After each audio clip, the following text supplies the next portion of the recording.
Om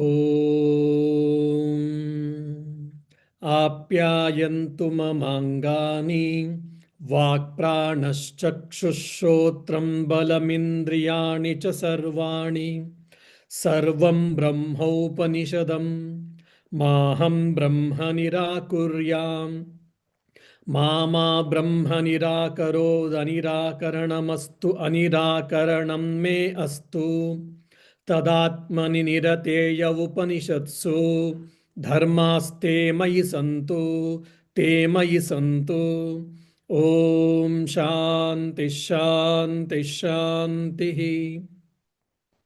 May all the limbs of my body have a good health. May I not reject the Atman. May the Atman not reject me. And let me experience that Atman which is described in the Upanishads. Om, peace, peace, peace. Dear devotees, if you remember the Shanti mantra, the peace chant we did last time, so it contains only 3 points there actually. The first is praying for physical health. Praying for physical health. And of course, some people can think or might argue that why can't we add mental health also, which is very important. Well, we can also add in there mental health also, no doubt. Then the second thing is, which is important, is let me not reject the Atman. That means what?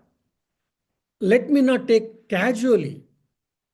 Or like for an example, sometimes we start studying Upanishads, we start our Vedantic journey, or we start meditation, few days over, then afterwards, slowly we will leave, like back to pavilion. So in that way, I should not reject the Atman means what? I should not lose interest in this pursuit, Vedantic pursuit or spiritual pursuit as a sadhaka. Then let not Brahman reject me means what? Means I'm such a, what do you say, Sri Ramakrishna says, my dear, putting the banana plant branch, you can't cook. If the wood is little wet, okay. But if the banana plant and branch, if you put, definitely we cannot cook.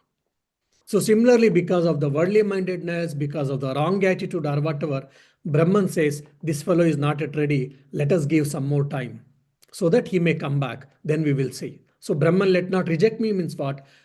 I should have a cultivated mind. I should have a trained mind, etc. Then let me understand the Brahman or Atman consciousness. Upanishads, because every philosophy has got their own views, their own ideas. Charvaka has got his own idea. Buddhism has got, especially for an example, Shunyavada has got his own idea. Nayayikas say that the existence, Sat part is the permanent attribute or guna of the Atman, but not the Chit and Ananda. Interestingly, Nyaya and Vaisheshika, if you read deeply, you will understand, they will understand and accept the Sat part of the Atman, but not the Chit and Ananda. When it comes to Sankhya and Yoga, they will accept Sat and Chit part, but not the Ananda part actually. So only Vedanta alone is able to understand and accept based on the Upanishads Sat Chit Ananda part of the Atman. So the Atman which is been described by the Upanishads, let me desire for it, let me try to understand it. So this is what we discussed. Now the Kena Upanishad, we are going to that first mantra.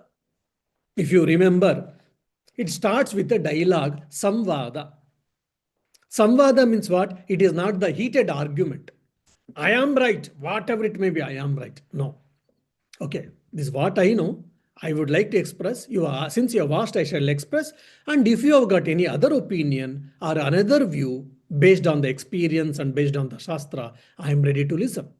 So it is a respectfully, reverentially in dialogue form.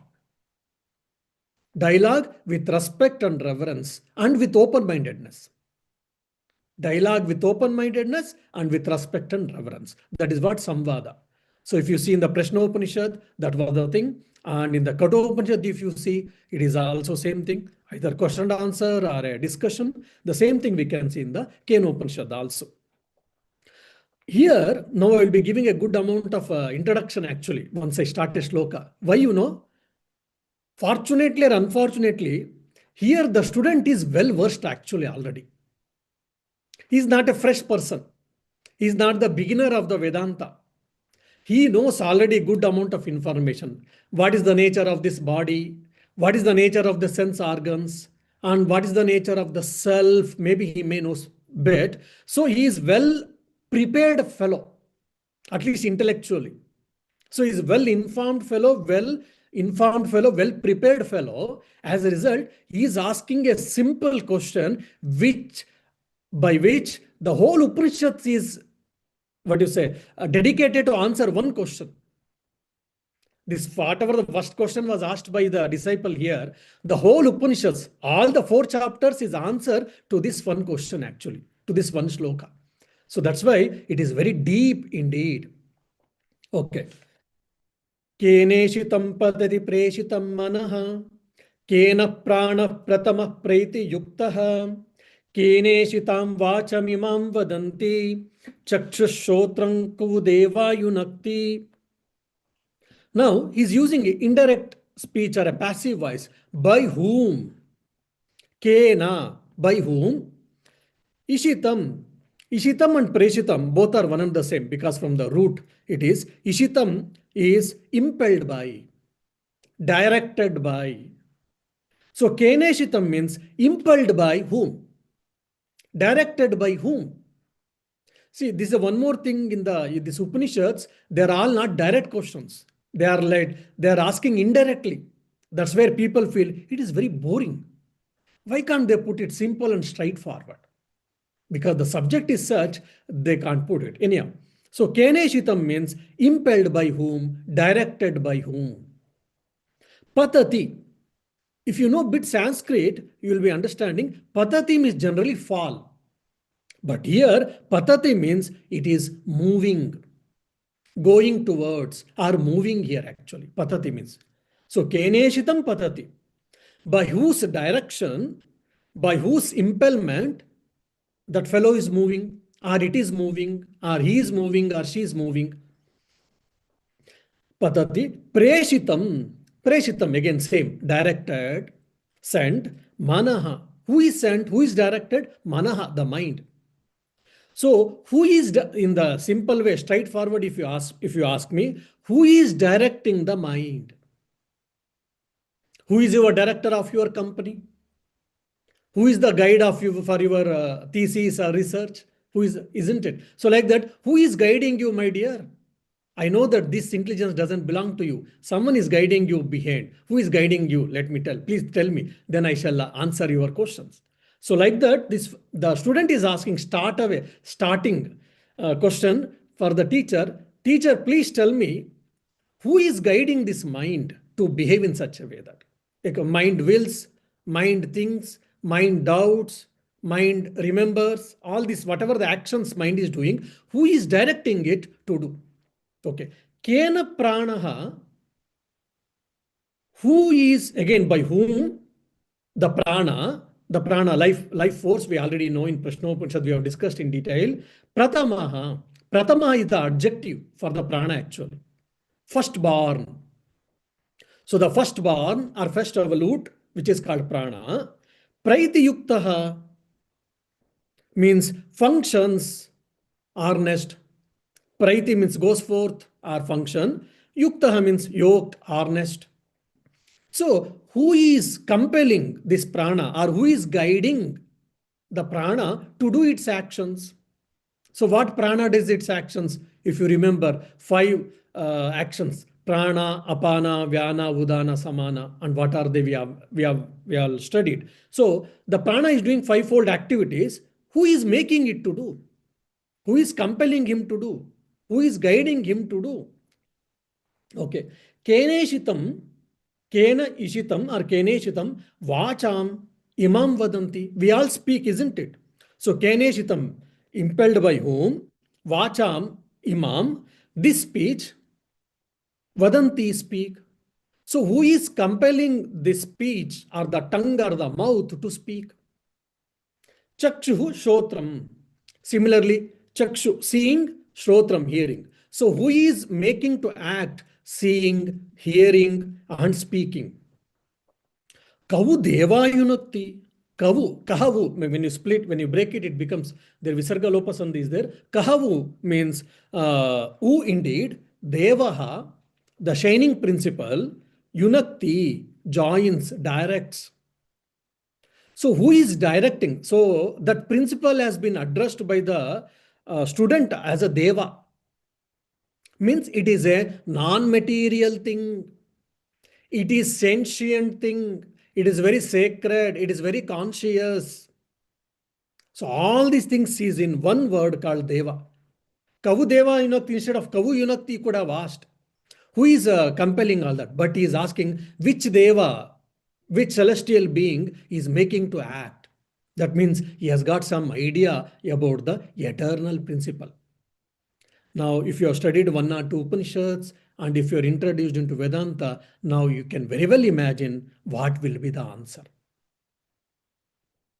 So, in the first mantra, actually, the question has been raised. Which is the power between the senses, sense organs and the mind actually? If you want to be in simple way, which is the power directing the mind and the sense organs to do their respective functions? In the second answer, in the second mantra, answer is given very clearly. The self is the illuminer. The self is giving the, like a self is like a powerhouse, which is giving the energy. Okay. And in the third mantra, how the sense organs and the mind cannot reach itself, they speak. And the fourth mantra, and even the speech and all the sense organs and their faculties, all cannot reach the self. This how the, what do you say, Upanishad goes. Okay. Now let us go into deep. Of course, I know that, I mean, most of you have understood what it is. But if you go deeply, there are a lot of insights in this one sloka, or sorry, in this one mantra. Okay. Now, so Deva means what? Deva means actually the literal meaning, literal meaning will be one who is shining.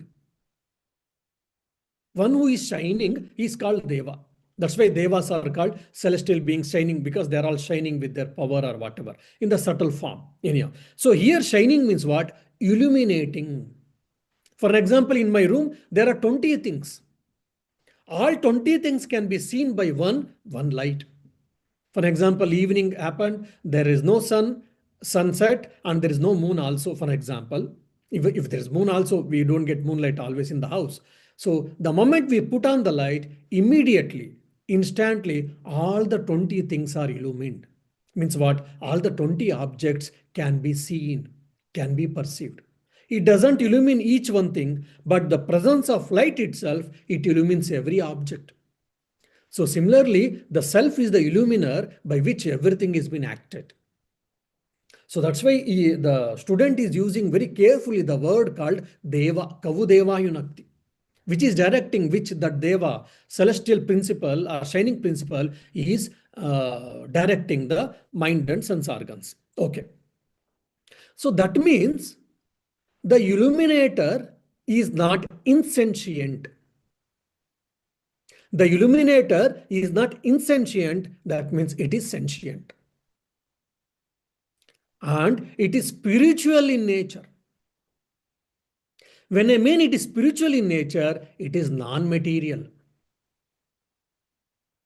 So because spiritual has got a lot of different meanings. Here when I am using the spiritual with this few shlokas, so you should always remember, keep it in mind, it is non-material. Now the question might come, why do you think that Deva, the shining principle, should be non-material? Why can't it be material? Now, we will go with a few things. Now, I will give in the coded language to MAC. TOMAC. I mean, just to remember, I've coded this word, tomac or tomac, you can say tomac or tomac, however you want. Tomac. T means what? Temporary. Temporary. Agama painatva, which in Bhagavad Gita, second chapter, it comes. Agama apayinaha. Agama means it comes, apayina means it goes. So the matter, if you see, the nature of the matter, the nature of the insentient thing or a matter or an object, it comes and it goes. It is temporary in nature. Anityatva, you can say, or technically, agama apayina, agama apayinatva. Okay. Now, the second one, I hope you are with me now. The second is O. O means what? Object. T, temporary. O is object. Object means what? Drushyatva. Drushyatvam. Druk drushya viveka viveka. Druk drushya viveka. So drushyatvat, many times. So drushyatvam means what? It is an object of experience. Means it is object. Okay. So TOM now. To Mac, to TO is the M. M means what? It is material in nature. It is made up of matter or it is material in nature. Material in nature. That is called bhautikatvam. If you can follow Sanskrit terms, you can follow. Otherwise, don't bother about Sanskrit. Just you carry on with the English ones. Bhautikatvam. It is material in nature or made up of matter. Okay. Then fourth. So TOM over A. A stands for here attributes. Sagunatvam means this object or matter has got definite characteristic features, definite qualities.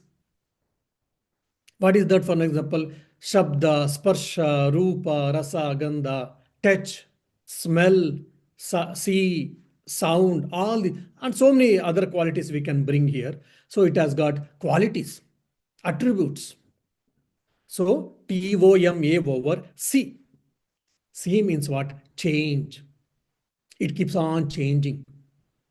That is Savikaratvam. Vikaratva, Savikaratva, Samyak Vikaratva. Nicely it gets changed. Nicely it keeps on changing. It is subject to change. It is in constant changing. Like Heraclitus says, everything is in eternal flux. I think is a pre-Socrates fellow, Heraclitus. After Protagoras comes, he was very interesting personality, Heraclitus. He says everything is in eternal flux. And he says that is the constant. Change is constant, he says. Anyhow, Savikaratvam, it is subject to change. Now, T, temporary, Agama Painatva, O, object of experience, Drushyatva, M, it is material in nature or matter, Bhautikatvam. The fourth, A, attributes, that is Sagunatva, it has got qualities.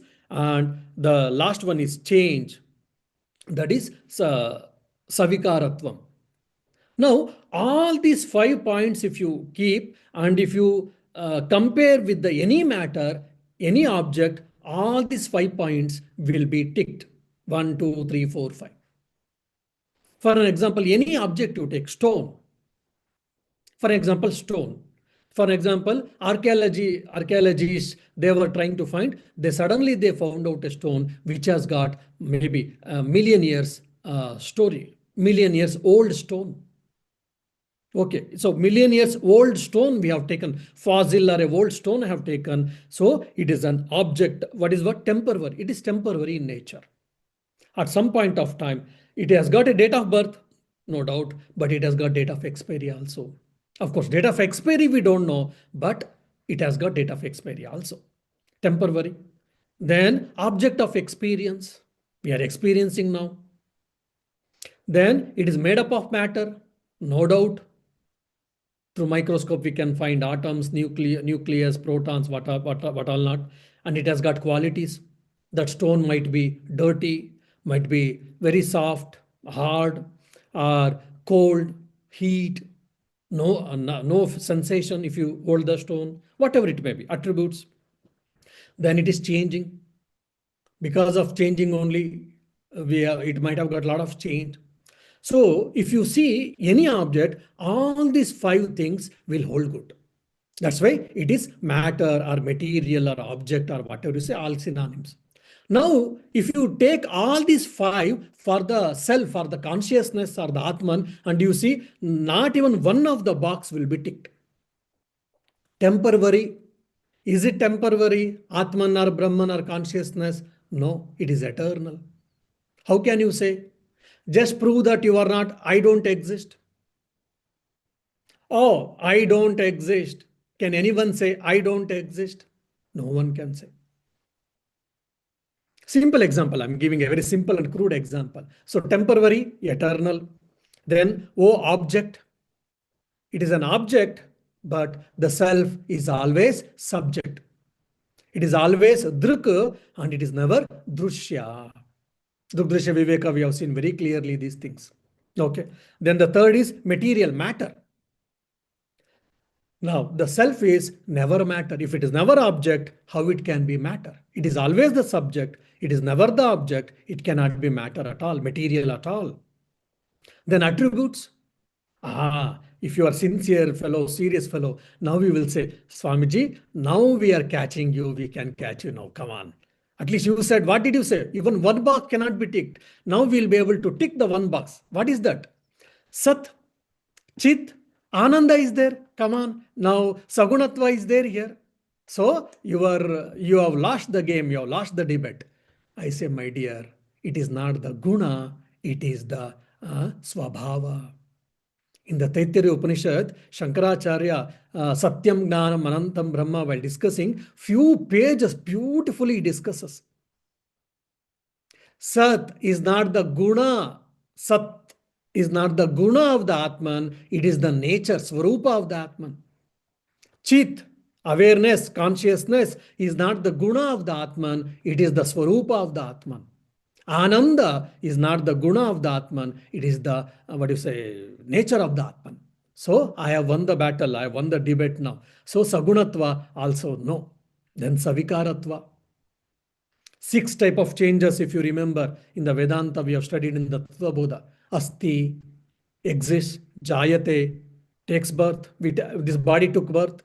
Then Asti, Jayate, Vardhate, slowly I grew. Then aparnimate, many changes happened. Apakshiyate, after some age, slowly the graph goes up and then slowly it started coming down. So after middle age 40 plus or 50 plus, then no change, there is no growth, it is only started decaying. Then vinashati. At some point of day, we will get a condolence letter, we will receive a condolence letter, or we will say Tata bye bye or whatever. So these changes which we see in a body, for example, none of these changes you can see in the self. Was there self? Yes. Is there self? Yes. Will be there self? Yes. Recently someone said, was there self okay? Is there self okay? How can you say that will be there self?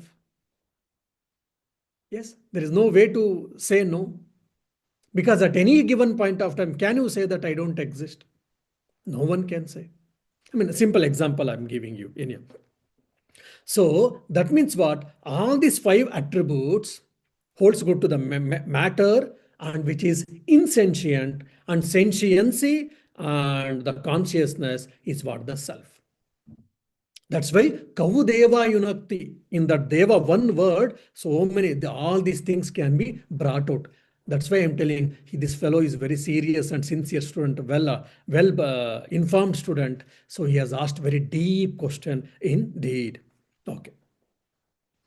Now, and also if you see, body and mind looks like they are sentient because body is growing. For example, I am able to shake my hand. I'm able to see, and there is a growth. And suddenly if I get a thorn prick, immediately I react.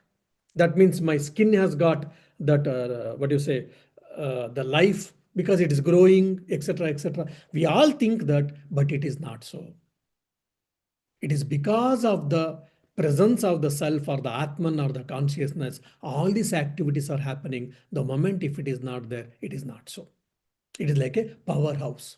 From the powerhouse, we are getting electricity. Every house is getting electricity from the powerhouse. If the powerhouse goes off, then no electricity is we can get from for any of our houses. So like that, the self is the powerhouse of that. How to understand that?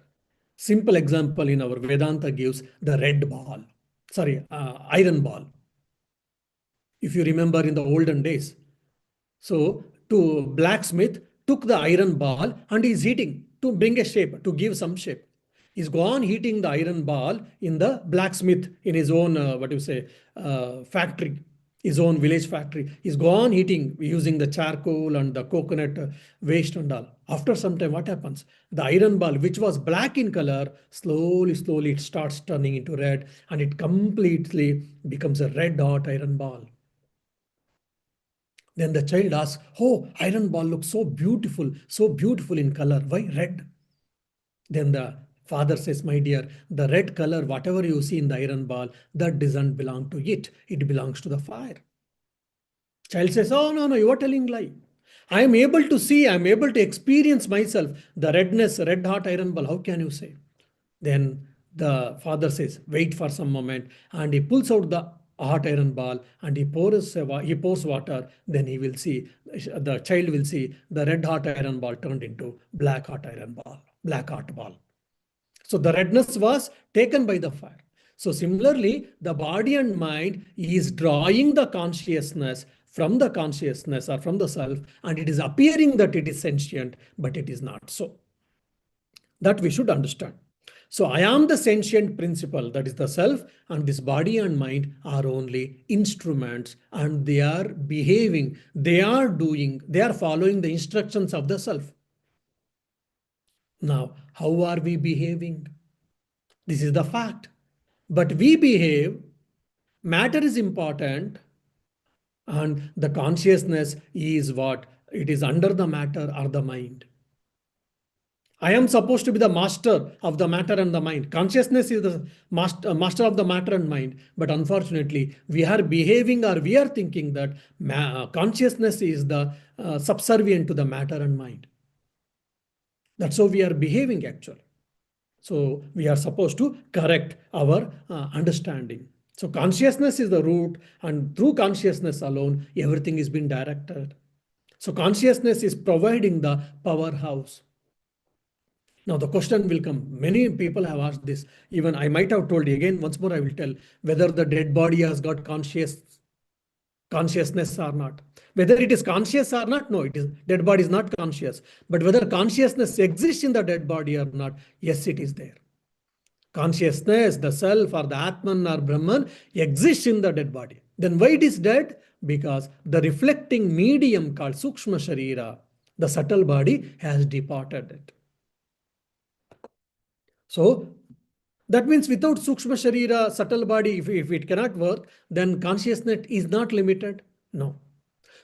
Consciousness is not limited, but to the body to be conscious, it needs a reflecting medium or subtle body. That's where we have to be clear about our understanding. Okay, so the Deva, the Deva here is the self. Self has been addressed as Deva. It has to be conscious principle. It cannot be unconscious, and it cannot be material. It is not material, and it is eternal principle. Okay. Now, this is the question actually. Now, what will be the answer? We already know that. Now, we will try to understand the second mantra.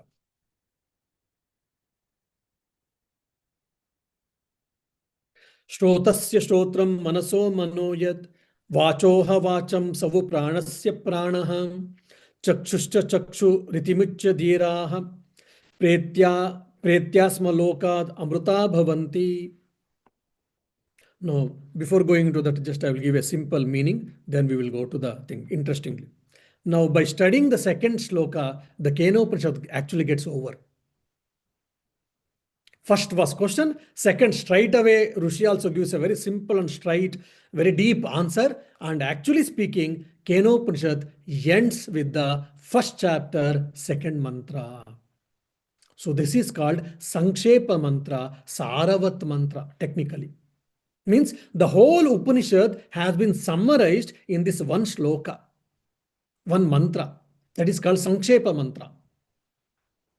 Or otherwise, the whole discussion of the entire Upanishad has been summarized in this one mantra. This is the second mantra. Then you say, Swamiji, is it a last class? Then from next week onwards, we'll be taking a different thing. And if you ask, no, my dear. Why? Because I'm supposed to complete the Upanishad. You are supposed to completely read the Upanishad. We need analysis. That is the reason we'll be continuing. Anyhow, Shrotasya Shrotram. Means simply, if you want me to translate, year of the year. What is year of the year means? The function, basically, the essence of the year. Hearing is what the essence of the year, that is what. Manasoham, Shrotrasya Shrotram, Manaso Mano Yat. The mind of the mind, that which is the mind of the mind. Then Vachoha Vacham, the speech of the speech. Savu Pranasya Prana, that one is also the prana of the prana, means the breath of the breath. Chakshushcha Chakshuhu, the eye of the eye. Atimuchya Dhiraha, the wise ones who have transcended all of them. Pretya, after leaving the body. Asmat Lokat, from this world, from this mundane world, universe. Amrutaha Bhavanti, they attain immortality. Now, when you read, you will say, Swamiji, that Rishi might be mad. What is this? Year of the year? Where is the answer here? Year of the year, eye of the eye, mind of the mind, prana of the prana. That's it. And who understands this? He will die and he will attain immortality. There is no answer here at all. Where is the answer here? So here the Rishi, the Guru is trying to tell the self is the inner essence or the source behind all the faculties. Sense organs, 5 sense organs faculties has got, mind has got a faculty, I mean, it has got its own power or function. So it is the source, the self is the source, inner essence behind all the sense organs and its activities, and also the mind. Mind is thinking, mind is doubting, mind is feeling the sense of I, that pseudo ego or individual ego or the memory. All that activities has been done because of the self. That's what we mean. And the enlightened ones who understands I am that self, which is beyond this mind and the sense organs, he attains immortality. Again, he attains immortality is only in a limited way because limitation of the language. Here, attainment is not actually, he only loses the ignorance actually. He doesn't attain any new thing. Nothing can be attained newly actually. If it is there, if you attain something newly, then at some point of time you have to lose it also. I attain richness at some point of time, either in my life or in my children's case or someone's case, in someone's time period, they will lose the property also. So if you achieve something, you are bound to lose at some point of time, because which is not eternal. So here, moksha is not attained newly. You are only losing according to the Upanishads. We lose only ignorance, wrong understanding, wrong thinking is only lost. That's all. So year of the year means what? So because of in the presence of consciousness, the function of the ear, what is that? Hearing is possible. Of course, here mind is also required. In the Dugdesha Viveka, if you remember, we have discussed this. Now, the sense organs can get directly the power from the self. If you ask, they say no. From the self, the power will be transferred to our mind can take the power, and the mind will send the power to the sense organs. Then only sense organs can act. That we have seen already in detail in the Drugdrisha Viveka. So, but the year of the year means what? The ear has got hearing activity, faculty or function that is done with the presence of consciousness. Without consciousness, hearing is impossible. Without consciousness, seeing is impossible. Without consciousness, tasting is impossible. Without consciousness, touching is impossible. And without consciousness, thinking is impossible. That is what he's telling. So the inner essence is what? That consciousness. Okay. Now, actually, if you see, 3 points the Rishi is trying to cover here. What are these 3 points, which is quite interesting and which is important? One is Atmaswarupam, the nature of the self. In this one mantra, 3 points, 3 topics has been covered in the nutshell. The first point or the first topic is Atmaswarupam, the nature of the self. The second topic, very important, is Atma Gnanam. First is Atma Swarupa, the second is Atma Gnana. Atma Gnana means what? Self-knowledge. First is nature of the self. The second is self-knowledge. The third is Atma Gnana Phalam. Phalam. The benefits of attaining the self-knowledge. Again, attaining is only limited sense I'm using. So, as I told, Kenopanishad is over. So the rest of the slokas is only the commentary or the explanation of this second sloka. You might think why Swamiji is going slowly, or why is only taking 1 or 2 slokas in the one class, because these 2 slokas are very important. If you understand these 2 slokas, third sloka onwards, it is only revision. When I start discussing third, fourth, and fifth, you say, oh, yes, I know already this. Okay, it is only revision for me. It is a repetition or a revision. So nature of the self, self-knowledge, and the benefit of the self-knowledge. These are the 3 topics has been covered in the present mantra or in the second mantra. Okay.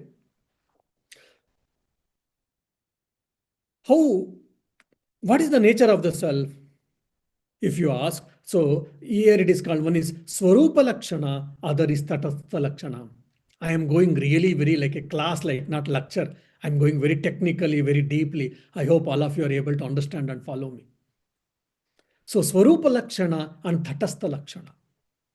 Swarupa Lakshana means, again, this is all discussed in Brahma Sutra. Swarupa Lakshana means, as Brahman, what is the nature of the Brahman? Explaining the nature of the Brahman as it is, like Sat, Chit, Ananda. That is called Swarupa Lakshana. Okay. Tatastha Lakshana means it is hinting, it is showing towards. That is called Arundhati Nyaya. If you see in the marriage, after the marriage, the husband shows to the wife, he is supposed to show the Arundhati Nakshatra, Arundhati star.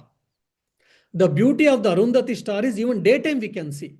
I mean, most of the time, if not all the time. But Arundhati Nakshatra is in the sky, it is very far. So if the husband shows to the wife, she may not be able to understand, she may not be able to see. Then what does he do? He will say, okay, next to that, there's a building, huge building, can you see? She says, yes. Above that, below, after that, there's one more taller building, can you see? Yes. Then afterwards, there is a cloud, can you see? Yes. Near that cloud, there is one star, can you see? Yes. And that is what Arundhati Nakshatra. So that is called Tatastha Lakshana. Showing some properties or whatever, indirectly we will be hinting the existence of an object. So Swarupa Lakshana and Tatastha Lakshana, through two ways we can try to explain what is Brahman. That's what we discuss in the Brahma Sutra, second and the third thing. So here also, so he is telling, one is through Swarupa Lakshana, the other is Tatastha Lakshana. The Rishi is trying to tell what is Brahman, what is Atman. And the third is through Atma Gnana Phalam, by knowing who am I, what I am going to get. Will my bank balance increases? No. Will I get a job? No. Or I've got a family problem. Will it be solved? No. But you will not get bothered, will not be perturbed. That much we can tell. By having Atma Gnana, your family problem may sustain or may continue, but you will not be carried over, or you will not be disturbed, you will not be perturbed. So what is the Atma Gnana Phalam here? He is saying Amrita Loka, what is Amrutatvam Vindati. Amrita Bhavanti. He becomes immortal. He becomes immortal means what? He will not be born again. So the cycle of birth and death, samsara chakra. Samsara means what? Time and again coming, repeatedly coming, time and again is what the definition of samsara. So the cycle of birth and death will not be there. He will be free from the cycle of birth and death. That is what we mean here. Immortal means no more birth and no more death. This will be the final game or last match, final match. No more matches for such a person. That is what the Atmagnana Phala. Okay. Now, what is the nature of the self?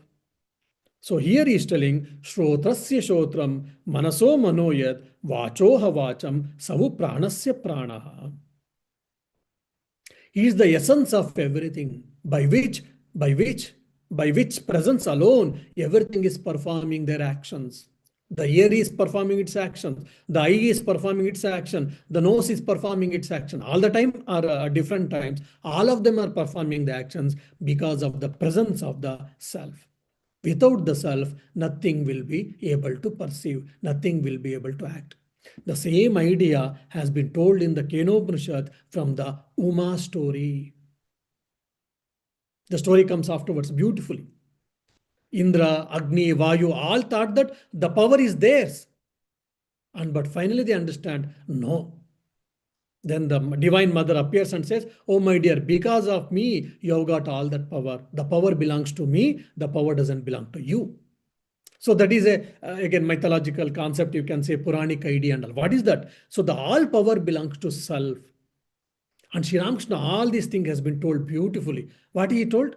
Now, for an example, you place a pot and you add a water and you add vegetables and you lit the fire. After some time, what happens? Water gets boiled. Then your vegetables gets boiling. Then what happens? Vegetable starts dancing. It goes up and down. Vegetables are dancing. And vegetable think that, oh, you see, because of our power, we are dancing. We are going up and down and all. But vegetables do not know that the dance, whatever they are doing, that power doesn't belong to them. The power belongs to fire. The moment when we withdraw the fire, all the vegetables become static. No action, no dance, no going up and down. Isn't it? Then where that power came from? It all came from power. Oh, sorry, fire. So similarly, all my actions, whatever I'm speaking, you are hearing, you are writing, whatever the thing we are doing, everything, all that power, the sense organs we are doing, that is being carried by, taken by what you say, the Atman or consciousness or Deva or the Brahman. Okay. And that is what the nature of the self. And here the self-knowledge is what? It is beyond the mind and sense organs. It cannot be comprehended by mind. It cannot be comprehended by sense organs, and including speech. And again, if you see the beauty, the profound thing and simple thing of Sri Ramakrishna's teaching is all these great Upanishadic ideas, such a profound, sometimes it looks very complex, very deep and all things as told by just one sentence or one story by Sri Ramakrishna. Sri Ramakrishna told, oh, Jagate Pura ektai vastu eta hete hoini. Means everything has been touched by tongue. There's only one thing which is not defied by the tongue. Means everything can be, in the layman's language, everything can be tasted in this world, but there's only one thing which can never be tasted, defied by the tongue. Which is that Atman, Brahman or Kali, you can say, whichever you can say. That means what? It cannot be described. This idea, Sri Ramakrishna has put in such a simple layman's language, anyone will understand. That's where I always say, to understand gospel, you don't need Upanishad. But if you know, you have got Upanishadic knowledge, and if you read Sri Ramakrishna's teachings, gospel, you will understand Sri Ramakrishna's teachings are such a sublime and so deep. Then we will understand when Swami Vivekananda said, what is there in Sri Ramakrishna's teaching? Someone asked, marked, Swami Vivekananda took Sri Ramakrishna's one teaching and he explained for 1 week, and he said, for your capacity, this is enough. Otherwise, I could have gone more. Sri Ramakrishna's one teaching, 1 week he explained, and he says, I could have done more, but for your capacity, this is enough. Because he is the Sara, he is the base. I mean, through by whom everything is been unfolded, everything has been. He is the source of this all this knowledge. Now that person, if he is telling the truth or if he is explaining the truth, imagine what all angles and how deep he can explain. Yeah. So you will three things. One is Atma Swarupa, Atma Gnana, and Atma Gnana Phalam. These three things are covered in the second sloka, and the rest of the thing will be the commentary or explanation on this second mantra. We will try to give, I will try to give some more details in the next class for the second mantra, and we will go discussion on the few other mantras in the next class. Om Shanti Shanti Shanti. Harihi Om Tat Sat. Shri Rama Krishna Arpanamastu. Yeah, if you got any questions, I'll be happy to answer. Pranam Swamiji. I have a basic question. This the disciple here, we assume that he has already studied the previous parts, the Samhita, Aranyaka, and these things, and he uses the word Devaha. In the Samhita part, Devaha means the real elements like Agni and Vayu and Varuna and these elements, right? How do we know for sure that he is not referring to those, and he already knows that those are not the ultimate things, but he's inferring or he's pointing out at Brahman? Okay. For that, I have to give a lot of explanation, but I will try to give a simple explanation now. Okay. Now, when you say Agni, according to the Purva Mimamsa, traditional Purva Mimamsa, when you say Agnaye Swaha, it is not complete there. Agnaye Swaha idam namama. Yeah. Okay. These oblations I am dedicating to the Agni, I am offering to the Agni, Agnaye Swaha, and idam namama. This is not mine. When you tell that, gets completed. So when you say Agnaye Swaha, generally, what do you imagine? Okay, you will imagine a person who has got a crown and who has got some, what do you say, some divine ornaments, and is good looking, and probably is a red color person, or maybe white skinned or a pink colored skin or whatever. All these images, we get it. All these ideas has been told in Puranas. Oh, okay. Agni with a definite form, whatever we have seen, because in the films and etc., these all belong to Puranas concept. Okay, now then what about the Vedic concept or Brahma Samhita concept or from the Purvamimamsa concept? They don't visualize for any devas generally. So for them it is a power. Agni means it is a power there, that's all. It is not power, may not be in the form of a person, personality. It is a power actually. And still, if you go the earliest philosophy of Vedic philosophy, you see, Agnaye Swaha, when I say, Agni means the power in that word actually. I am offering the oblations to the Agni is what the power, which is the power in that word Agni, the word itself. Which goes more subtle and all. So just you can, at this given point of time, you can think Agni means it is not a person, rather it is a power. Okay. Okay. Okay. Now, when you say Deva, why it can't represent the Agni? Why it can't represent Rudra? Why it can't represent Indra? Why only the Atman or Brahman? The next question can come. Why? Because all these powers are limited in nature. If you have studied Samhita, Brahmana, Aranyaka, by this time you will understand. If you study Rigveda, for an example, Rigveda, if you have got a good amount of knowledge, you will understand. At some point of time, Agni becomes supreme.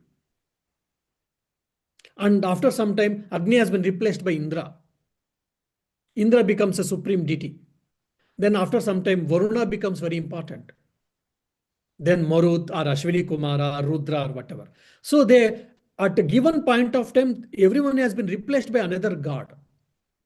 or another celestial being or another devata. So, for any intelligent person, for any wise person, he will understand or he will think that so all these devatas, deities, celestial beings are limited in their power. They are limited in their power is limited in nature. Hmm.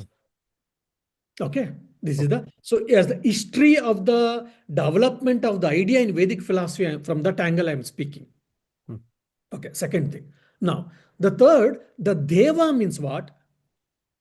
One who has got shining form. Hmm. So how much ever we have got beautiful looking or whatever, it is all time bound. Every one of us we know. So when devatas, when we say even the Puranas, whatever the devatas they speak, they give a definite form. For all of them, it is in the subtle form. Only they speak of subtle body, not the physical body. Okay. Now, when you take, okay, we will take it as a subtle body, not even the physical body. What happens? Then if you take it as subtle body, then what happens? All the five two Mac will Hmm. come into picture, Hmm. isn't it? Yes. If not all the five, at least one or two will come. Drushyatvat. It is an object of experience. Subtle body is made from what? If you remember the Vedanta, Tattvabodha and other things now we have discussed, uh, either Bhautika Sharira, that is what the physical body is made up of Panchabhutas, five gross elements. Hmm. The Sukshma Sharira is made up of what? Tanmatras, the subtle elements. So the Sukshma Sharira, which is in luster in nature, which is very shining in nature, if you even think as a Sukshma Sharira, that is made up of Tanmatras. Mothers. Hmm. Again, Tanmatras is a part of matter. So how the matter can give the energy to the another matter, even if it is only limited. Hmm. So that's why Deva, that's why I discussed that all this, that 5 points I gave. Tumak is very important. Hmm. Anything you refer to the Tumak, Tumak, Tumak, Tumak, Tumak. Okay. So Okay. Deva can Sure. be only conscious, sentient, conscious principle, which is only subject, which is never the object, Hmm. which is non-matter, which cannot be matter. See, for that matter, even prana is also matter for us. Prana is an energy, nothing but in the present day language, if you want me to speak, energy is also fine form of matter for us. And today science is accepting the condensed form of energy is matter, the subtle part of matter is energy. Even today science is accepting it. So the energy is the subtle form of matter, you can say at the most. So energy and matter are gross form and the subtle form. So consciousness is much beyond that. Hmm. So Deva can be only consciousness, nothing else. Okay. Yes, Swamiji. Thank you so much. Mm. So you mean to say that the student already knew about it and still quizzing his master? Yeah, this is a good question again. So here, yes, it is a good question actually. Interesting. So it can be taken as a two ways here. For example, in the Nachiketa Kathopanishad story, when the Nachiketa story comes, some of the commentators and some of the Pandits have said the story might have happened or might not have happened, but they have used as a nimitta to teach the Upanishads for the students. Now, this fellow, whether he knew and is he just getting confirmation? So he knows something and he's getting confirmation whether his understanding is right or wrong. So he's asking a question to the guru. So that can be one of the case. That can be one of the chance, one of the possibility. Otherwise, yes, he knew already. So it is in the form of dialogue, in the form of discussion, the Rishi or the Guru is trying to teach the students. Okay, there was a one student, that fellow asked this question, what do you think? I told this is the answer. So why I told this answer? Because of this. So he is trying to teach the students or teach the speakers in the form of dialogue. Because if you see, interestingly, one of the introduction of history of the our philosophy class in training center, we discussed this and we got interesting insights from that. That all the old philosophies, you see Greek philosophy, Indian philosophy, all the oldest available old philosophy, you see, most of the philosophies, they have taught the sublime truths in the form of discussions or in the form of this question and answer form. So probably it can also take, like literally we need not to take that a fellow has come and asked the question. If you take it, that's a one way. Otherwise, also it might say it is a technique which was adopted by our rishis to give the Brahmagnana. So probably this also can be one of the approach or one of understanding. That's what I feel. Yeah. Either he has asked for reconfirmation or it is a technique adopted by our rishis to teach the sublime truths or to give their experiences for us. Yep. Thank you. And then this mantra 2. So this is the one that you said, Sangshepa mantra, that it has everything encrypted, and Yeah. then the follow-on. So the 3 points, that Atma Swarupam, Atma Jnanam, Atma Jnanaphalam. So we can take out the sections and understand later that this will be there. And same applies for the other 2 things that you have said, Swarupa Lakshana, Tatastha Lakshana. Swarupa Like, Lakshana, Tatastha Lakshana, just I defined, keeping the Brahma Sutra in my mind. Just that is an extra notes, you can say. okay. Swarupa Lakshana, Tatastha Lakshana is an extra information or extra notes, that's all. Like when you were explaining, I was trying to club and put these 3 verse wise. So can I just ask that this manaso manahyat bachoho bachang, like as like the mind of the mind or speech of the speech. So these are the nature of the self You are being right. indicated, and Yes. so will it be considered as a Tatastha Lakshana or a Swarupa Lakshana? Yeah, if you ask me, it is like a see. Actually, Tatastha Lakshana there comes. It is a Tatastha Lakshana in Brahma Sutra is Is actually different there. Tatastha Lakshana we speak of keeping that the created, the world, referring the world. Actually, we speak there. Strictly speaking, roughly we can speak Shrotasya Shotro Manaso Manoyad. That all these things can be taken as Tatastha Lakshana. like Tatastha Lakshana, what I understand is like Implied meaning. indirect heating, is it not? Like, or maybe say, for example, I had heard this example before, that the Belur Math is on the Ganges. So it is not really on the Ganges, but it is beside the Oh, Ganges. no, that is different. That is different. That when Oh, we, so okay, I mean, it will be too technical, I don't know. When we go to Mahavakya Vichara, Tatvamasi, Gangayam Goshaha, the village in the Ganges. mhm, How the village can be in the Ganges? mhm, That means village, Gangayam Gosha, village in the Ganges means you should take that village is on the bank of the Ganges. mhm. So that is Jahad Lakshana, Ajahad Lakshana, Jahad Ajahad Lakshana. Okay, So Jahad Lakshana means leaving, giving up the literal meaning and taking the applied meaning. That is okay. called Jahal Lakshana or Jahal Lakshana, which in Tattvamasi Vichara Mahavakya, all technically when we go Bhashya's commentaries, technically you read deeply will come. I don't tell all of them because things can go above the head, that's the reason. So there Yeah. is Gangayam Gosha, means the village in the Ganges. So Mhm, village in the Ganges doesn't make any sense. So there Jahal Lakshana, we are leaving it. What we are leaving? We are leaving the literal meaning. mhm. Vachyartha we are leaving. Lakshyartha we are taking. We are taking the applied meaning. What is that? Means the village is on the bank of the Ganges. Yeah. Hmm. Okay. Okay. So And then the second example will be Shonaha Davati. Red is running. Red is running doesn't make any sense. Oh, red colored horse is running. In Jahad Lakshana, there we left it. In Hajad Lakshana, we are adding it something. See, red is running, we have kept it. Red horse has been added. mhm. So this Tattvamasi Vichara, Mahavakya Vichara, when we are doing, the Tattvamasi Vakya, which contains Jahad Lakshana and Hajad Lakshana both. Okay. So all goes there, very deep discussions and all. Yeah. Okay.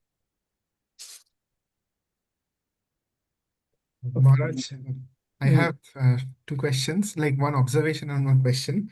It's related to the previous question, actually. So in the first shloka, like even to ask this question that what powers the mind or what directs the senses, that indicates that the student has already separated himself from mind and senses. That's why he is able to ask that what is powering the mind. That means he has already separated himself from mind and senses, isn't it? Yeah, we can think that, but rather I will put it in a way. He knows or is aware that this body or mind and sense organs are instruments. The mind and sense organs are instruments. Being instruments, they are limited in nature. That means there is something else which is making them to work. So, what is that something? What is that principle which is enlivening to make them? So that's what his question. So for first thing, he knows that mind and sense organs are instruments. First point. Second, they are instruments and they are sentient. Sorry, non-sentient or insentient. Sorry, they are part of matter, non-sentient. Second thing. Third thing is there is something which is making them to work. So this much idea is very clear for him. So he's trying to understand which is that principle, conscious principle or whatever you can say, which is that spiritual principle which is making to work all this matter and mind, or the sense organs and the mind. That is what his question and his understanding is there. Yes. And my second question is that in the second shloka, it is said it is the ear of the ear, the mind of the mind. But but as you said, that the mind is the medium which reflects the essence, the consciousness, right? And then it directs the power towards the senses. Yes. But then the Rishi could have directly said it is the mind which takes the power and then gives it to the senses. Why did he equate ear of the ear, mind of the mind? Because ear, by this answer, he is equating mind with ear, tongue, eyes. But mind is actually above ear, tongues, eyes, and Yes, you are right. You are right. But according to the Vedanta, mind is also what? One more sense organ. We have got 10 sensory organs, isn't it? Pancha Gnanendriyas, Pancha Karmendriyas. And the 11th organ is what? Sense organ. 11th sense organ is what? Mind. Mind has got more capacity. Our mind is very nearer to the self compared to other 10 sense organs. No doubt. But mind is also one more sense organ for the Vedantin. That's why Manaso Manoyad he might be used. That's the one possible explanation can be given. Second is, now mind is the person, or sorry, mind is a thing, an object which is alone capable of reflecting the consciousness, which in Dugdasha Viveka very detailedly we have discussed, we know that. Okay, fine.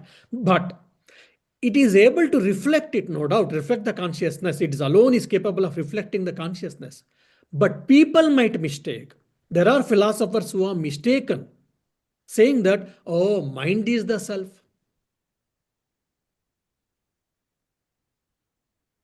Isn't it? For example, in the Western philosophy and the Indian philosophy, if you see, Indian philosophy generally, it is a trichotomy principle, trichotomy philosophy. Trichotomy means what? Three. So three is what? Body, mind, self. Now, in the Western philosophy, at broad canvas, I'm speaking, it is dichotomy. Means two. Body and mind. So mind, self, spirit, soul, they are always confused. That's why generally I don't use the word soul, I always use the word self. Because for them, mind and soul is more or less one and the same. Now, because of this Vedanta, yoga, consciousness and all, they are little separating. But few years before, if you see, their approach was mind and soul was same as we speak of spirit. Or they will speak of a spirit. Or which we say mind, for them mind, soul, spirit was same, more or less. So Manaso Manoyat, by telling that, the Rishi is telling very clearly, mind may be the reflecting medium, but the self or the consciousness is beyond the mind. It is alone capable of reflecting the consciousness, maybe no doubt, but again, the consciousness does not belong to the mind, which is belong to self, and the self is beyond the body and mind. So to make it very clear, he is telling Manaso Manoyat. Even the functions of the mind or the essence of the mind is what the self. I gave an example, the vegetables. If the vegetables start thinking that we are dancing because of ourselves, it is not so.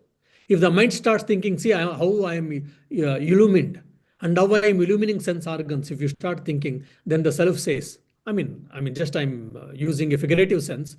So self will say, oh my dear, the light has given by me, not yours it is. Isn't it? Yeah.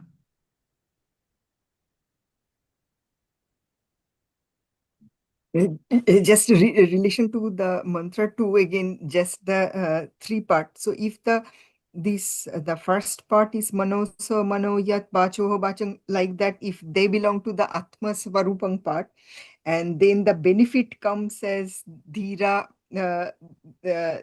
knowing this dhira pretya asmat No, no. amrita Amruta bhavanti. bhavanti. Asmad lokad amruta bhavanti. Bhavanti. So Amruta that is the bhavanti is what Atma Jnana Phalam. yeah, Atma Jnana Phalam. So typically Atma Jnanam. So where would you put this part in the mantra? Amruta, So just Amruta, just Amrita. immortality. Everything is Mruta. There's only one thing Amruta.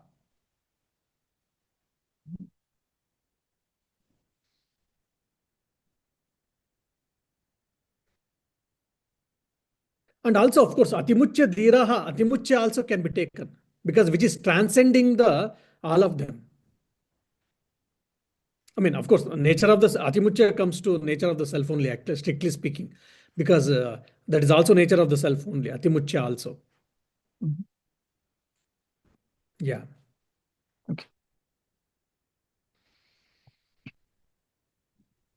Now, Maharaj, I don't know if it would make sense, but like, Hmm. can the second shloka be used for practical meditation? For example, when I hear a sound, you said it is the ear of the ear means the first ear is the essence of ear. So essence of I. So when I'm experiencing the world, what does it mean to focus on the essence? So when I hear a sound, I should focus on the essence that I'm able to hear, the hearing capability or Okay. seeing. Okay. Now, I'm speaking, you are hearing. When you say you are hearing, you are hearing. So generally, what we do, we have taken it for granted. Okay. Now, okay, I'm hearing. Who is this hearing? Oh, because of my sense organ called ear. There is an instrument, and if you speak still goingly, the ear which is got the outside is not the real instrument. According to the Vedantins, there is called Golaka. Golaka. Golaka means the real Indriya is inside the ear actually, which is responsible for my functions actually. Now, whatever the white portion with the black ball, eyeball, and all we speak, that's all eye we speak. That's a physical ball, physical organ. But the real Indriya for the Vedantin is what? There is a inside one more Indriya by which one is able to see. Because otherwise, you see, for an example, for a blind, he may have got both the eyes properly, eyeball, everything. Of course, we speak, because the light is not falling on the retina properly and all we speak. But the Vedantin says that this is not the Indriya actually, it is only physical object, that's all. But the real Indriya is behind this eye even. Okay. Now, when you say you are hearing, how are you hearing? Through your ear only, no doubt. That is the function. That is the function thing and all. But by which you are able to hear, that is because of the Atman or because of the self, because of the consciousness. Because of its presence, you are able to hear. So ear of the ear means what? The essence basically. And I'm able to see. Eye of the eye means what? The power of the eye, the sight, the seeing, the power of the eye actually. The eye is able to see, no doubt. The power got from where? The power has been derived from the consciousness. Through mind, of course, you can tell, but the power is derived from the consciousness. So here you can practice the witness actually. I am aware of every activity, but I am not the part of activity. How? For example, in the room, the moment you put on the light, switch on the light, you are able to see a thing. Why? Because light shines it. That's what we think. But in the presence of light, the objects are getting shined. Without light, objects cannot get shine. Means shine in the sense it cannot be get illuminated. You cannot see it actually. So in the presence of light, objects get illuminated.